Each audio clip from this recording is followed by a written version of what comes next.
बहुत समय पहले की बात है। राजस्थान के एक छोटे से गांव धर्मपुर में एक गरीब लड़का रहता था। नाम था अयान। अयान ईमानदार और मेहनती था, लेकिन किस्मत उसकी कभी मदद नहीं करती थी। एक दिन वह जंगल में लकड़ियां काटने गया। गर्मी बहुत थी, सो वह अपने एक पुराने कुएं के पास बैठ गया। तभी उसकी नज़र एक अजीब सी धूल से ढकी पुराने लोहे की बोतल पर पड़ी। जैसे ही उसने बोतल को साफ किया और ढक्कन खोला, उसमें से नीले धुएं के साथ एक विशाल जिन्न बाहर निकला। जिन्न ने डरावनी आवाज़ में कहा, हजारों साल बाद किसी ने मुझे आज़ाद किया है। अब मैं तुम्हारी 3 इच्छाएं पूरी करूंगा। अयान पहले तो डर गया, लेकिन फिर हिम्मत जुटाकर बोला, ठीक है, मेरी पहली इच्छा है कि मेरे माता पिता हमेशा खुश रहें। जिन ने चुटकी बजाई और एक सुनहरी रोशनी के साथ अयान के घर में खुशहाली लौट आई।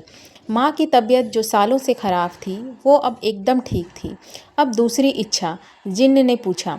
अयान ने कहा, मुझे इतना ज्ञान दो कि मैं सही और गलत में फ़र्क समझ सकूं। जिन्न ने उसके माथे को छुआ और अयान को तुरंत महसूस हुआ कि वह हर बात को गहराई से समझ पा रहा है। अब आखिरी इच्छा सोच समझकर मांगो, जिन्न ने कहा। अयान ने कुछ देर सोचा और फिर बोला, मैं चाहता हूँ कि तुम आज़ाद हो जाओ, लेकिन अच्छे कर्म करने के लिए।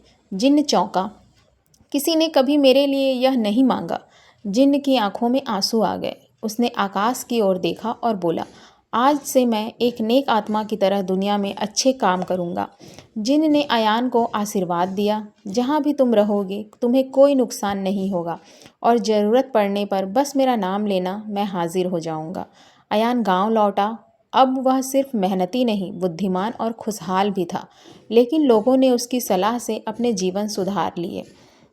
जिन्न का नाम किसी को नहीं बताया, लेकिन जब भी कोई मुश्किल में होता, अयान बस मुस्कुराता और कहता, अच्छे इरादे हमेशा चमत्कार लाते हैं। इस कहानी से हमें यह शिक्षा मिलती है कि सच्चा रोमांच केवल चमत्कारों में नहीं, बल्कि सही निर्णय और अच्छे कर्मों में छिपा होता है। यदि आपको मेरी कहानी अच्छी लगी हो, तो मेरी इस स्टोरी को लाइक